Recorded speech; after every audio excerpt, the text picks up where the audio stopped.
Speaking of Allah subhanahu wa ta'ala's love, there's a verse that comes to mind in Surah Maryam where Allah subhanahu wa ta'ala says, إِنَّ الَّذِينَ آمَنُوا وَعَمِلُوا الصَّالِحَاتِ سَيَجْعَلُ لَهُمُ الرَّحْمَنُ وُدًّا. Those who have believed and done good, Allah, or the Most Merciful, will bless them with genuine love. Now what's beautiful here is that love comes in many forms in the Quran, such as mercy or compassion or forgiveness, but this is one of the few verses that actually uses the word wudda, which translates directly to just love. And this could mean Allah subhanahu wa ta'ala loving you, but it could also mean Allah subhanahu wa ta'ala facilitating love for you on this earth. When I was reading the tafsir of this verse, I read about the dua of Sayyidina Ibrahim. Now, not the one that he made when he was being thrown into the fire.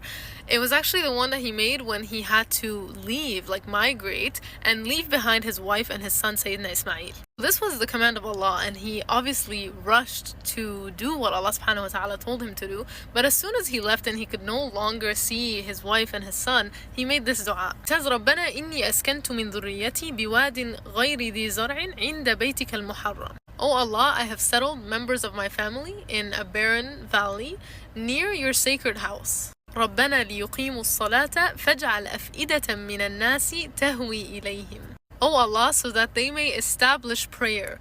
So, and this is the part where he's asking, make the hearts of some people incline towards them. وَارْزُقْهُم مِّنَ الثَّمَرَاتِ لَعَلَّهُمْ يَشْكُرُونَ. And provide for them from fruits so that they may be grateful. Sayyidina Ibrahim was calling upon Allah subhanahu wa ta'ala, knowing that he was going to receive a response because he had just fulfilled a command of Allah subhanahu wa ta'ala's commands. So he knew there was no way he was going to do something that was pleasing to Allah subhanahu wa ta'ala and Allah subhanahu wa ta'ala would not be listening to him.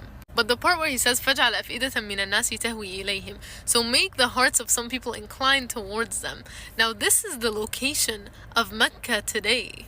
Allah subhanahu wa ta'ala transformed this abandoned, empty land that they were stranded in, and it became full with people. And not only for their lifetime, up until today, أَفْئِدَةً مِّنَ النَّاسِ, the hearts of people are inclined to go to that specific place to worship Allah subhanahu wa ta'ala, and they endure extreme hardships to even get there, but they are still inclined to go there. Allah subhanahu wa ta'ala has put love in all of the believers' hearts for that particular location.